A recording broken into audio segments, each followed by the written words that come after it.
septembre, l'Amérique semble figée dans la guerre contre le terrorisme. On pourrait croire que l'horizon diplomatique américain s'arrête dans les faubourgs de Bagdad ou de Kaboul. Mais pendant que l'on communie sur les vestiges du World Trade Center, le pays se prépare en secret à un nouveau conflit. Une guerre non déclarée, mais qui occupe la première place sur les rapports des agences de renseignement et de la Maison-Blanche. Avant Al-Qaïda, avant le bourbier irakien. La menace chinoise, la nouvelle guerre de l'Amérique.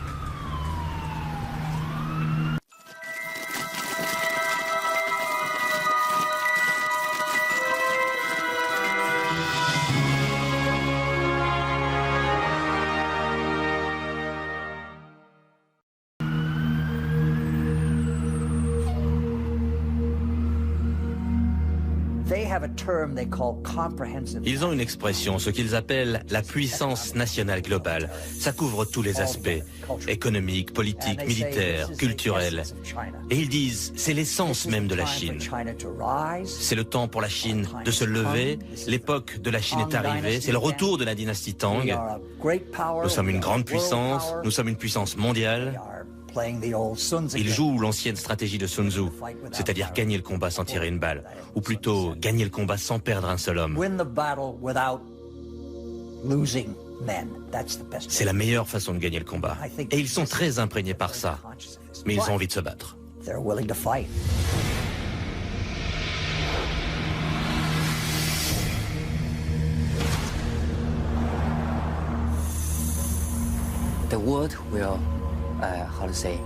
Le monde, comment dire, sera dirigé par 3 pays de première classe. Le premier, ce sont les USA, les États-Unis d'Amérique. Le deuxième, ce sont les USE, les États-Unis d'Europe. Et ensuite, c'est la Grande Chine. À l'heure actuelle, je pense que la possibilité de voir les États-Unis d'Europe comme une grande puissance est très mince. Mais que les États-Unis resteront au top, ça c'est certain. La Grande Chine, c'est assez probable. Donc j'ai tendance à croire que les rapports sino-américains, ce sera la relation bilatérale la plus importante dans les prochaines années. Et que c'est cette relation qui décidera des relations internationales au XXIe siècle. Si ces rapports bilatéraux sont orientés à l'affrontement, alors le XXIe siècle entier sera un siècle d'affrontement.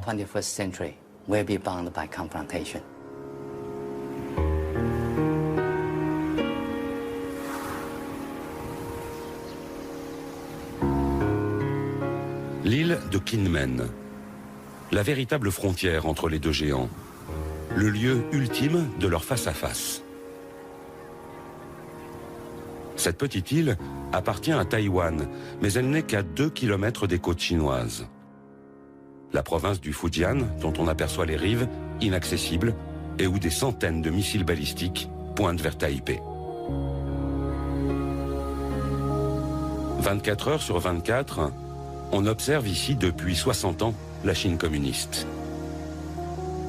L'île, régulièrement menacée par Pékin, a subi des milliers de bombardements. Elle n'a jamais cédé. L'Amérique a fait passer un message à Pékin. La chute de Kinmen serait le début d'un affrontement direct. Nous sommes dans le détroit de Taïwan. C'est ici qu'un affrontement militaire pourrait un jour commencer.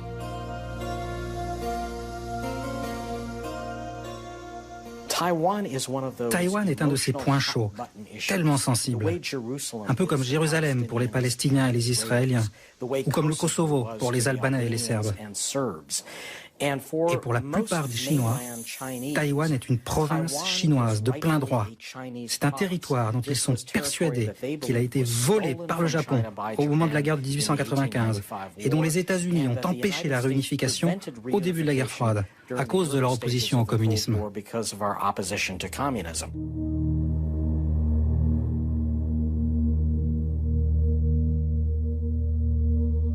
En 1996, c'est dans ce détroit de Taïwan que la Chine et l'Amérique se sont lancés leur plus grand défi militaire. À Taïwan, les élections présidentielles en cours agacent le régime de Pékin. L'armée chinoise décide alors de lancer de grands exercices militaires dans le but de tester la réaction américaine.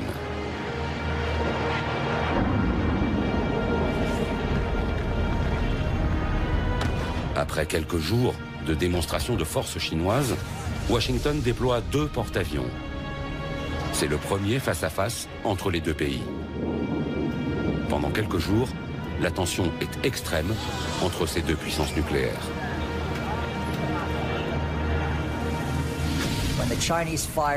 Les Chinois ont tiré des missiles balistiques à courte portée, à capacité nucléaire au nord et au sud des côtes de Taïwan. Ils ont effectué ce qu'on appelle un grand parcours au tir réel. Et le président Jiang Zemin était là. Ils utilisaient un langage très belliqueux. Et c'est là que nous avons envoyé un groupe de combat sur le littoral est.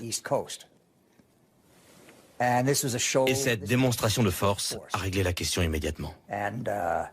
The matter quickly dissipated. Les Chinois ont pensé que c'était excessif. Ils ont pensé qu'ils avaient un accord tacite avec les États-Unis et qu'ils pouvaient sans risque déplacer un arsenal limité pour montrer leur sérieux sur la question. Et que les Américains adopteraient une réponse très limitée et qu'après tout le monde reculerait. Alors ils ont vécu le déploiement d'un second porte-avions américain comme excessif et en quelque sorte humiliant parce qu'ils ne pouvaient rien faire pour retarder ou empêcher le déploiement de ces 2 porte-avions.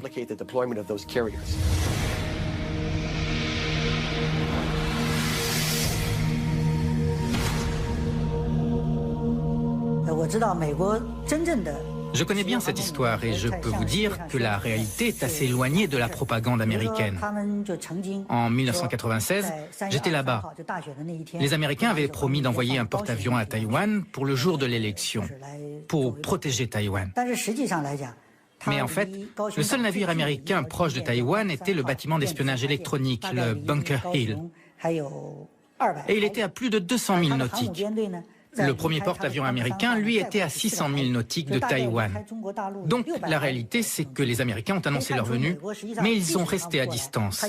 Ils voulaient éviter à tout prix tout incident et ils n'ont pas osé s'approcher de notre armée.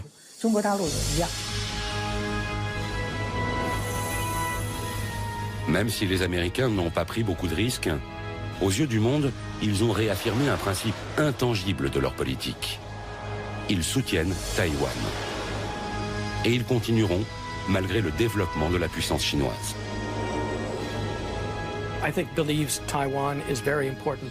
Je pense que les Américains croient que Taïwan est très important pour plusieurs raisons. Sans parler du fait qu'il s'agit de notre 8e plus grand partenaire commercial et de notre 6e plus grand marché pour les produits agricoles. C'est l'une des sources de semi-conducteurs de haute technologie. C'est très important pour l'Amérique. Même s'ils sont importés aux États-Unis via la Chine, ils sont fabriqués à Taïwan. Mais cela, bien sûr, n'est pas la seule raison. Je pense que la vraie raison, c'est que l'Amérique a une responsabilité envers Taïwan. C'est parce que Taïwan est une démocratie. C'est même la démocratie la plus vivante et la plus dynamique dans toute l'Asie de l'Est.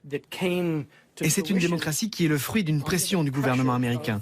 D'abord du Congrès, après 40 ans d'un régime très autoritaire venu du continent chinois.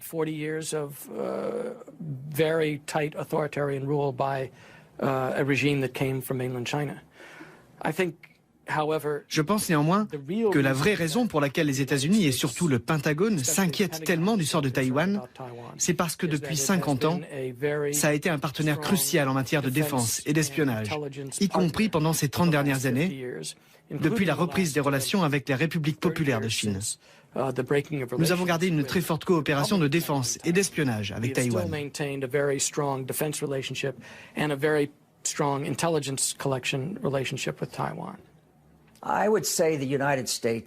Je dirais que les États-Unis ont un engagement historique envers Taïwan. Ça remonte à la Deuxième Guerre mondiale. Nous étions là. Et on cherchait une puissante démocratie chinoise unifiée. Eh bien, on en a eu les 2/3. On a eu une Chine puissante et unifiée, mais pas démocratique.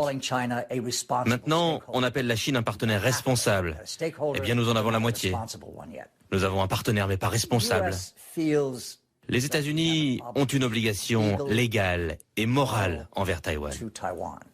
Nous ne pouvons pas rester sans rien faire et accepter une invasion par ce que nous considérons comme une puissance communiste autoritaire. C'est pas possible.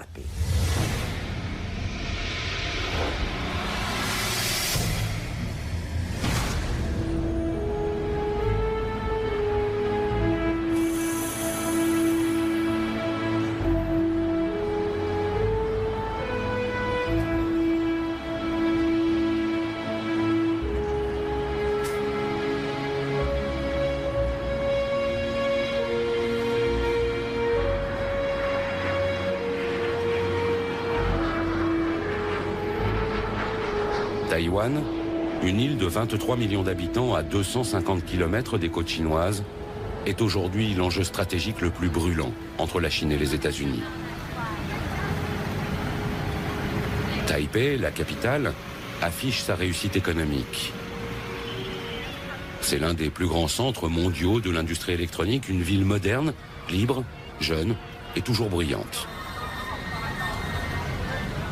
En 1895, Taïwan a été envahi par le Japon. 50 ans plus tard, la défaite japonaise consommée, les traités de paix rendent le territoire à la Chine. Une Chine alors en proie à la guerre civile entre les communistes de Mao et les nationalistes de Chiang Kai-shek. Lorsque la bataille tourne à l'avantage de Mao, le général Chiang, aidé par les Américains, se réfugie à Taïwan avec ses soldats.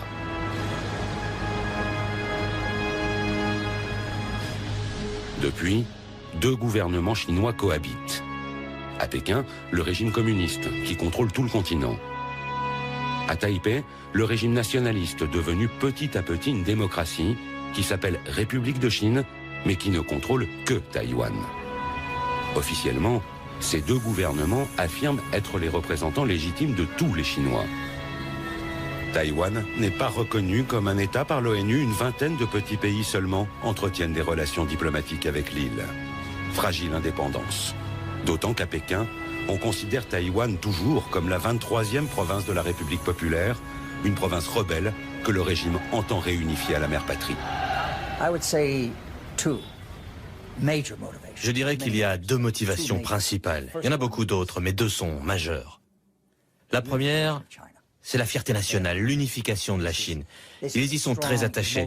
Et c'est une force émotionnelle qui imprègne toute la Chine. Et vous ne pouvez pas la négliger, c'est sérieux, c'est puissant. La deuxième motivation est stratégique. Ils savent à travers l'histoire que si Taïwan est entre des mains hostiles, alors la Chine est directement menacée. Si vous tournez le globe terrestre, et si vous êtes le commandant en chef de la marine chinoise, vous verrez que le seul moyen de protéger votre littoral, c'est d'étendre votre force de protection au-delà de votre territoire. Pourquoi ai-je besoin de faire cela? Parce que les centres économiques, financiers, intellectuels, industriels de la Chine sont tous aujourd'hui sur la bande côtière. Donc la mission de la marine est d'assurer que personne ne menace cette zone pour que l'on puisse continuer à prospérer. Pour sortir de là, vous avez une grosse pierre, juste là. Vous pouvez aller ailleurs, mais il y a un obstacle, une pierre qui bloque votre chemin, c'est Taïwan. Taïwan vit désormais au rythme des échéances électorales qui pourraient transformer son exécutif et des crises boursières qui mettent en danger son économie. Pékin a cependant compris que quel que soit le climat sur l'île nationaliste, surtout quand il est favorable à un rapprochement politique, il ne faut pas changer de stratégie. Imperturbable, le régime communiste continue donc d'un côté à offrir aux Taïwanais des conditions très privilégiées pour mener à bien leurs affaires sur le continent. De l'autre, il réitère régulièrement ses menaces militaires. Si les Taïwanais expriment trop librement un besoin d'indépendance, ils vont devoir se battre. Quels que soient les aléas, la position de Pékin ne varie donc pas d'un iota.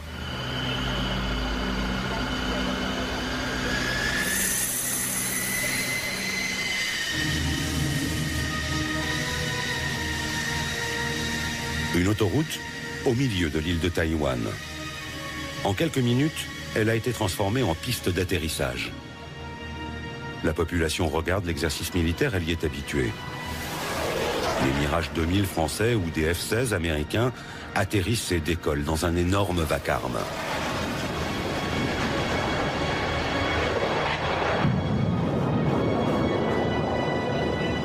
Face à l'incertitude du soutien américain, Taïwan organise sa propre défense. On sait ici que les aéroports seront les premiers visés. Les stratèges des deux côtés du détroit affirment que la guerre sera d'abord une bataille aérienne.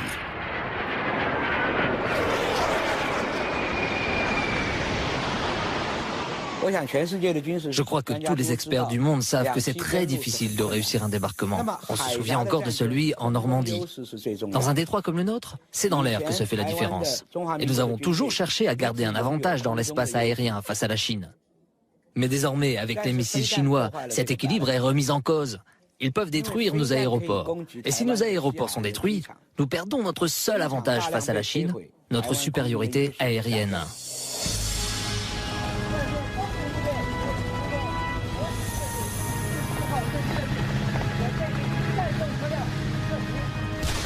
Les forces taïwanaises se concentrent donc dans l'armée de l'air, mais aussi dans les forces spéciales terrestres. Elles s'entraînent pour faire face à l'armée populaire de libération chinoise. En cas de conflit, on s'attend sur l'île au parachutage de troupes d'élite venues du continent pour attaquer les cibles stratégiques taïwanaises. Chaque Taïwanais est conscient que si la guerre éclate, c'est Taïwan qui va prendre les premières balles. Non seulement nous allons prendre les premières balles, mais ça continuera pendant 2 semaines, voire 1 mois avant que les renforts américains arrivent. Et il n'y a aucune chance que les États-Unis viennent s'engager dans un combat difficile. S'ils veulent vraiment s'engager, il est préférable pour eux d'attendre que les Taïwanais aient d'abord décimé les troupes d'élite chinoises. Alors, les États-Unis pourront arriver, nettoyer le champ de bataille et remporter une victoire facile. Tout le monde connaît cette réalité à Taïwan.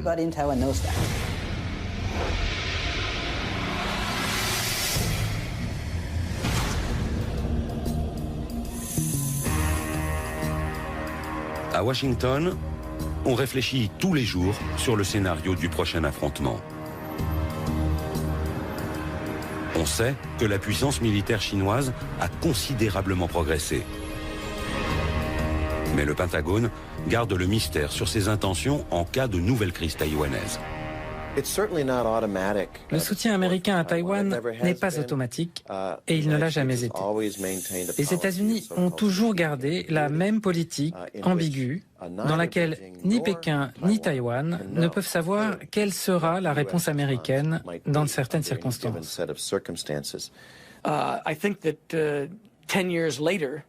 Je pense que 10 ans après la crise des missiles du détroit de Taïwan en 1996, nous appréhenderions la question taïwanaise avec un petit peu plus de précaution. Non, en fait, avec beaucoup plus de précaution. Ce que cela veut dire, je pense que nous effectuerions probablement un pont aérien vers Taïwan et que nous enverrions un contingent militaire à Taïwan plutôt que de prendre le risque d'exposer à nouveau nos porte-avions.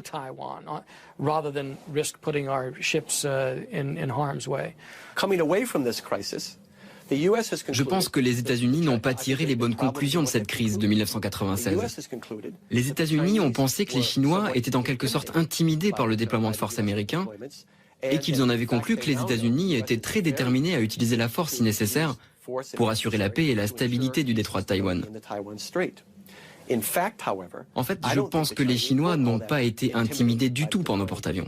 Au contraire, ça les a renforcés dans leur volonté d'acquérir les moyens de ne plus être impressionnables à l'avenir.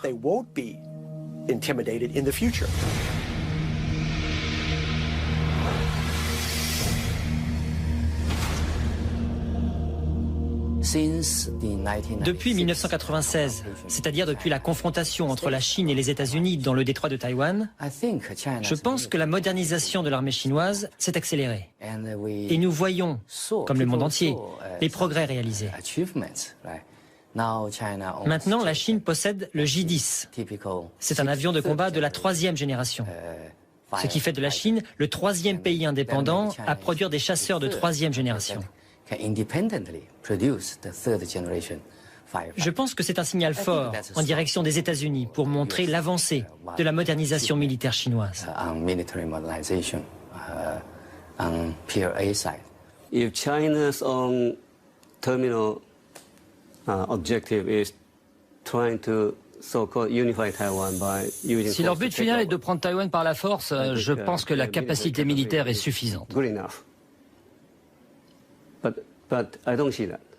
Mais selon moi, ce n'est pas leur but. Car ils augmentent leur budget militaire depuis des décennies, presque chaque année avec un pourcentage à 2 chiffres. Et leur budget n'est pas transparent. On peut estimer qu'en réalité les chiffres sont 2 voire 3 fois plus élevés que les budgets qu'ils publient.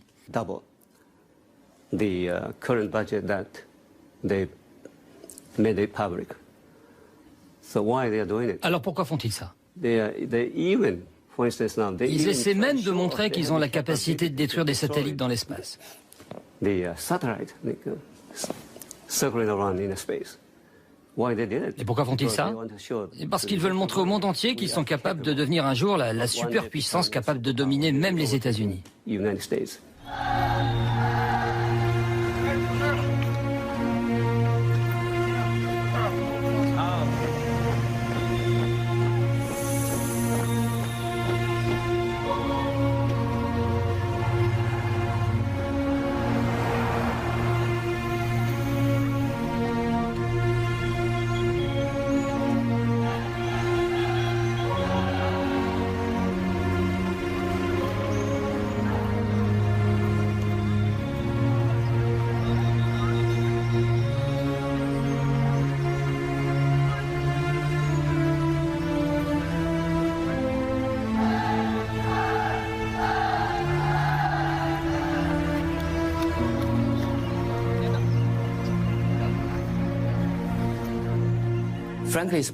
Franchement, le statu quo, l'équilibre des puissances, est toujours aujourd'hui à l'avantage des États-Unis.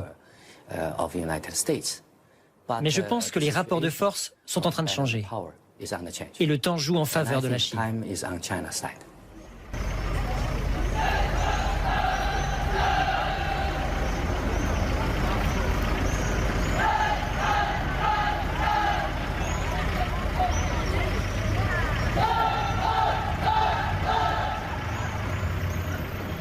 Depuis la crise de 1996, les États-Unis et la Chine ont eu souvent l'occasion de tester leur détermination respective. De petits conflits, parfois publics, parfois secrets, qu'il faut lire aujourd'hui comme les traces de la programmation de l'affrontement entre les deux puissances. Le 7 mai 1999, en pleine guerre du Kosovo, l'OTAN bombarde l'ambassade de Chine à Belgrade. 3 morts parmi les Chinois présents. Erreur militaire, affirme l'organisation, la CIA aurait fourni de mauvaises cartes. Provocation riposte les Chinois, qui organisent des manifestations de masse devant les missions diplomatiques américaines.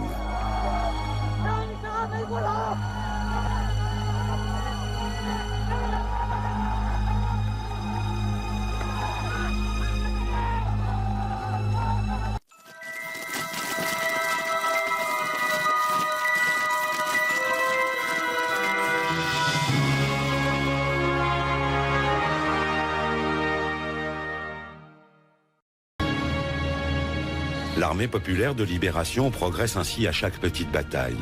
Elle analyse toutes les techniques et les stratégies américaines. C'est presque une obsession à Pékin. Le développement militaire chinois est entièrement tourné vers une confrontation avec les États-Unis. En 1996, la Chine a compris que les porte-avions étaient la principale menace. Elle a donc cherché à développer des armes pour les contrer. Il y a plusieurs choses que les Chinois ont fait au cours des dernières années pour améliorer leur potentiel. Par exemple, ils ont construit un grand nombre de sous-marins, des sous-marins diesel, plus sophistiqués. Et contrairement à ce que beaucoup de gens pensent, beaucoup de sous-marins diesel sont plus silencieux que certains sous-marins nucléaires. Ils sont très difficiles à repérer. Les Chinois ont développé un grand nombre de ces nouveaux types de sous-marins diesel. Ils ont aussi mis au point de nouveaux navires de guerre de surface. Ces deux compétences peuvent avoir des conséquences concrètes sur la situation taïwanaise.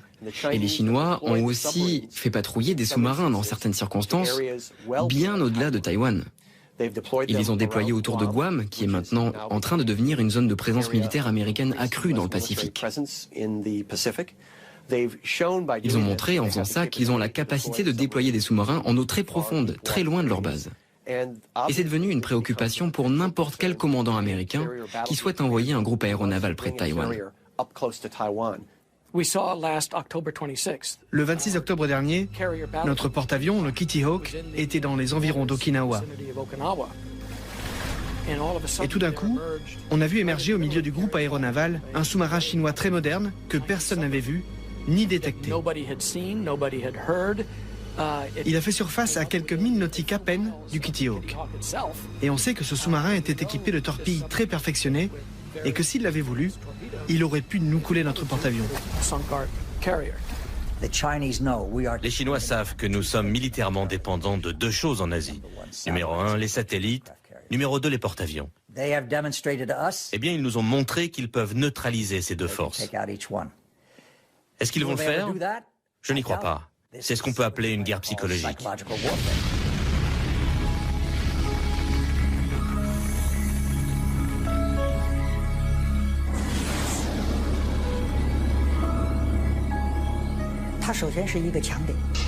Les satellites, c'est un point fort américain. Mais si on regarde bien, ça peut être aussi un point faible. Avec ces satellites, les États-Unis peuvent déployer tout leur réseau de communication. Et c'est une faiblesse. Aujourd'hui, on a pu le vérifier lors des derniers conflits. L'armée américaine dépend trop de son électronique et des satellites. Cette dépendance aux satellites me fait penser à la légende grecque. Vous savez, le géant Achille qui était invincible, sauf si on atteignait son talon. Eh bien, les satellites, c'est un peu le talon d'Achille américain. Le 11 septembre 2006, l'armée populaire de libération envoie un missile détruire un de ses propres satellites. L'explosion spatiale est évidemment immédiatement détectée au Pentagone. Il y a un peu d'affolement à Washington. Personne n'avait prévu cette initiative chinoise. Les Chinois possèdent un programme anti-satellite depuis quelque temps maintenant. Il est tout d'abord conçu comme un élément de dissuasion envers les États-Unis et il est aussi destiné à compliquer les décisions américaines en cas de crise. Donc oui, je pense que le tir récent qui a mis hors service leur propre satellite était destiné à envoyer un signal aux États-Unis. Alors dire qu'ils ne sont pas prêts à rester tranquillement dans leur coin et à laisser les États-Unis conserver une influence prédominante. Ils vont essayer d'accroître leur force dans ce secteur, qui pèse lourd dans la balance, en menaçant ce qui est considéré comme un élément très sensible des outils de contrôle américains.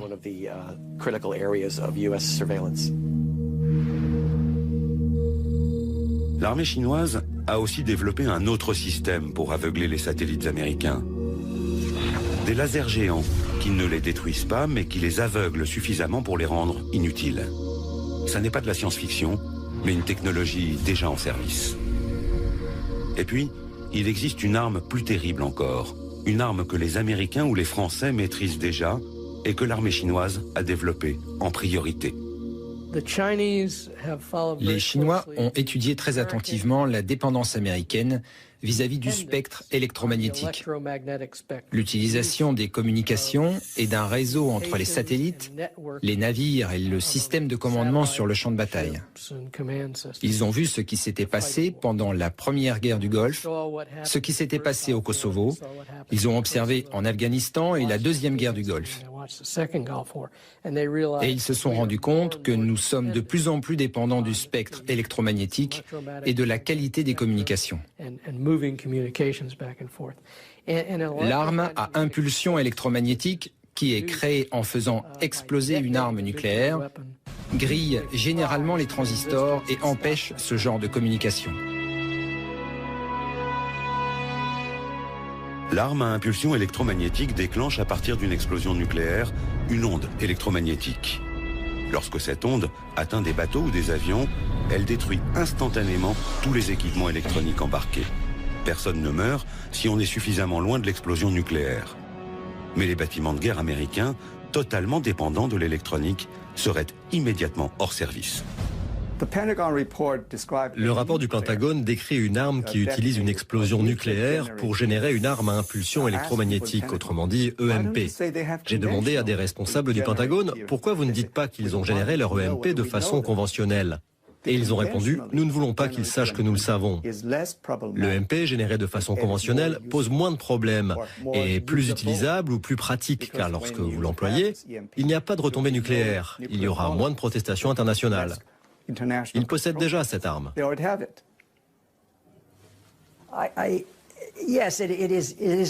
Oui, c'est comme abattre un satellite, faire apparaître un sous-marin près d'un porte-avions, le crash de l'EP3 à Hainan. Ils nous disent, vous voyez, on parle de business là, vous devez faire attention à ce que l'on fait. Nous publions les hausses de notre budget militaire parce que l'on met en œuvre une défense forte contre vous.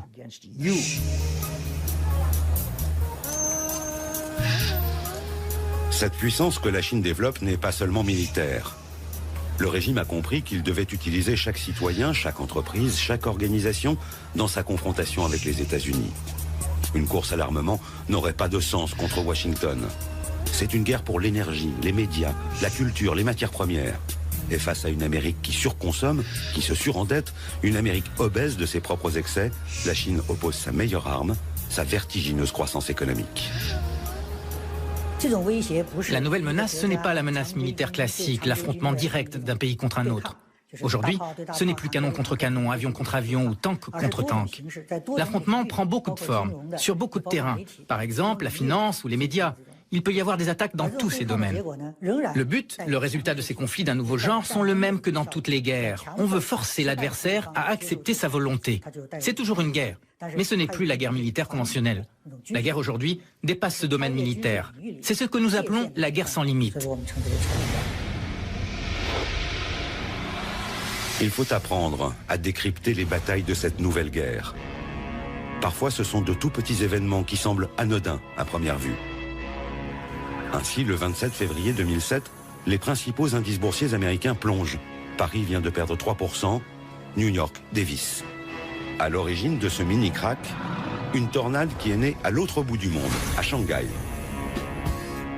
La bourse de la ville vient subitement, sans raison, de perdre 9%. Et elle entraîne toute la planète dans sa chute. Personne ne comprend vraiment ce qui s'est passé. Mais à New York, on médite la leçon. La Chine vient de démontrer qu'elle peut utiliser sa nouvelle puissance économique pour déstabiliser ses adversaires, surtout quand ils sont affaiblis, comme les États-Unis, par la crise des subprimes. La Chine utilise son économie de plusieurs manières. D'abord parce que ça lui donne de l'influence. En Asie du Sud-Est, partout dans le monde, ils investissent de l'argent lorsque leurs dirigeants visitent les capitales, ce qui leur permet de signer des accords. La deuxième manière, c'est qu'ils font juste savoir ce qu'ils pourraient être capables de faire. Par exemple, les 1,2 milliard de dollars de réserves de change chinoises en 2007. 40% de cette somme sont investis dans des bons du Trésor américain. Si Pékin décidait de transférer ces investissements en euros, ça serait très douloureux pour les États-Unis. Mais Pékin n'a pas besoin de le dire. Il a juste besoin que ça se sache. Et à Washington, on ressent une grosse migraine. La Chine et l'Amérique multiplient ainsi les champs de bataille. La contrefaçon des DVD d'Hollywood. Le rappel des jouets chinois par des constructeurs américains. La réception du Dalai Lama à Washington. Le rachat par Pékin de compagnies pétrolières. Des centaines de conflits. La Chine et l'Amérique pensent qu'ils doivent dominer pour survivre. Les États-Unis consomment à eux seuls plus de 35% de toute la consommation mondiale. C'est 8 fois plus que ce qu'ils représentent dans le monde par leur population. Alors bien sûr, ils adorent cette position en tant que seule superpuissance. Ils peuvent accéder à de nouvelles ressources. Alors tous les partis politiques américains soutiennent la même politique étrangère. Les États-Unis doivent demeurer le seul leader mondial. Et ils restent sur leur garde face à tout pays, quel que soit le nom de ce pays. La Chine, la France, la Russie, l'Allemagne, l'Inde, le Brésil. Le pays qui viendra menacer leur domination sera pour eux un problème.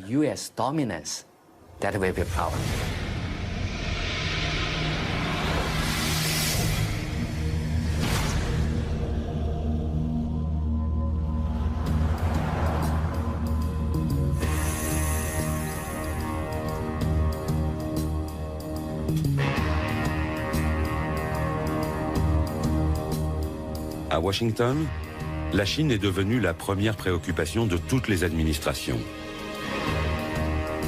La Chine est un concurrent économique, médiatique, technologique. L'hégémonie mondiale ne se mesure plus au nombre de têtes nucléaires.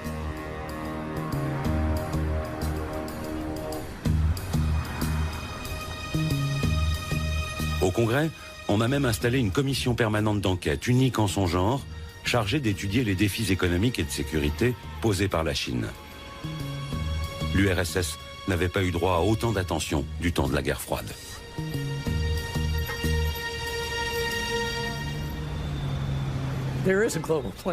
Il y a un projet global de la part de la Chine. Ils en ont même deux. L'un a démarré en 1986, appelé le programme 863, et l'autre en mars 1997, appelé le programme 973. Le premier, le programme 863, appelé aussi Opération Torche, était conçu pour repérer et rapporter à la Chine des technologies à double usage. À la fois pour améliorer la technologie de base chinoise dans l'économie et l'industrie, et en même temps pour améliorer ses capacités militaires. C'est quelque chose de bien organisé, vous savez. Chaque industrie reçoit chaque année du gouvernement central une liste d'objectifs à atteindre et la main-d'œuvre pour y arriver. Donc oui, c'est organisé. Ce n'est pas parfait, mais c'est organisé. L'autre, le programme 973, est conçu, lui, pour améliorer leurs capacités de recherche fondamentale et d'innovation. Les gens aux États-Unis accordent trop d'attention à la Chine. Donc ils sont trop émotifs pour tout ce qui concerne la Chine. Alors cette émotivité entraîne de mauvaises interprétations. Ça n'aide pas à y voir clair. Je pense que la réalité, c'est que la puissance économique chinoise est encore loin devant, non, loin derrière celle des États-Unis, sans parler de sa puissance militaire.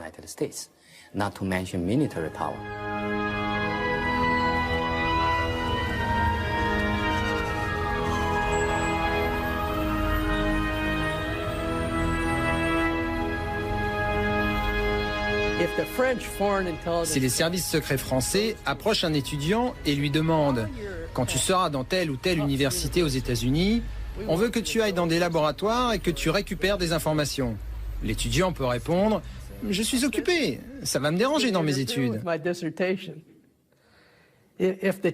Si le service d'espionnage chinois approche un étudiant chinois et lui dit « Tu veux un visa ? Tu veux un passeport ?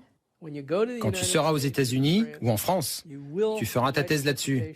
Tu vas travailler sur ce projet et tu nous feras un rapport, sinon tu ne trouveras jamais de travail en Chine, ou bien ta famille perdra sa maison. Ils sont capables de faire ça. Les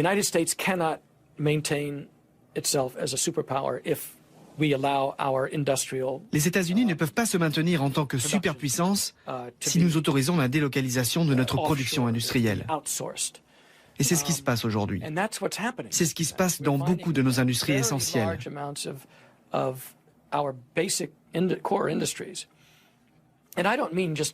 je ne parle pas simplement de l'acier. L'acier en fait partie, comme le cuivre. Vous savez, toutes ces ressources fondamentales. Mais aussi les secteurs comme les semi-conducteurs. Quand on sait que notre industrie de semi-conducteurs est passée de 12 usines de fabrication de haute technologie à 3, car de plus en plus sont fabriqués à Taïwan et au Japon, non, pas au Japon, à Taïwan et en Corée du Sud, et jusqu'en Chine. Si on autorise notre haute technologie comme l'électronique la plus pointue, la science, la recherche et développement à être délocalisée en Chine, alors on ne peut pas survivre en tant que superpuissance. We can't survive as a superpower. Cette guerre technologique culmine dans le cyberespace. La Chine et les États-Unis forment des armées de soldats numériques qui espionnent ou attaquent les réseaux de l'ennemi.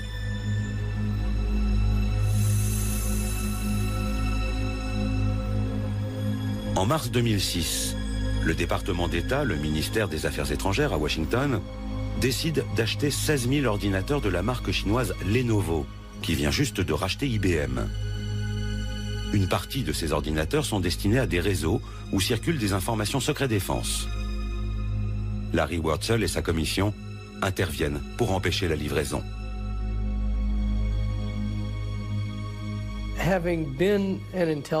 J'ai été un officier des services secrets pendant longtemps, 25 ans dans l'espionnage militaire.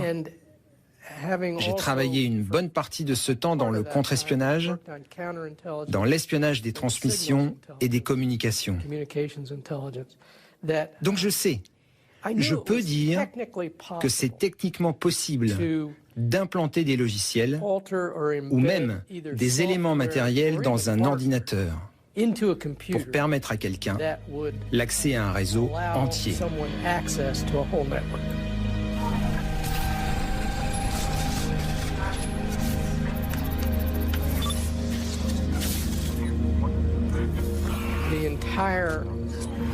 L'administration du contrôle des exportations, tout comme le ministère du Commerce, a été attaquée, mis hors d'usage, par ce qui s'est avéré être des pirates informatiques chinois. Le département d'État lui-même a perdu un service et tous ses ordinateurs à cause de ces mêmes pirates chinois. Le système informatique de l'Université de la Défense nationale a été éteint et l'Université de la Marine a dû elle aussi arrêter son système informatique. D'autres réseaux informatiques du gouvernement ont été attaqués. Le général Cartwright, le commandant du centre de stratégie, a récemment témoigné devant le Congrès à ce propos. Donc je savais tout ce qui se passait et je sais encore ce qui se passe.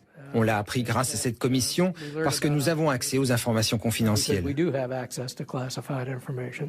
Je peux juste dire que dans beaucoup de cas, les États-Unis savent que ces attaques viennent de la Chine et savent qu'elles viennent même d'organisations spécifiques en Chine.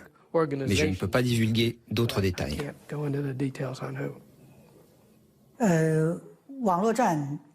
La guerre sur Internet est aussi vieille que l'Internet lui-même. Et on ne peut pas dire que ce soit une invention chinoise. La CIA et la NSA américaine emploient au moins 25 000 personnes sur Internet. Ils ont les plus grands centres d'écoute et de surveillance d'Internet. Donc c'est vrai, la guerre existe sur Internet, la guerre a commencé sans qu'un missile ne soit lancé, sans que le monde ne s'en aperçoive. La guerre a commencé par tous ces moyens nouveaux. Beaucoup de technologies civiles ont aussi des applications militaires. C'est notamment le cas de toute l'industrie électronique ou de l'Internet. Ce sont de nouveaux champs de bataille de la guerre sans limite. Avec les médias, la finance, le commerce, tout cela est dans le champ de la guerre. C'est une guerre, car il y a un réel antagonisme et que les participants tentent de prendre l'avantage sur leur adversaire. C'est la nouvelle forme de la guerre sans limite.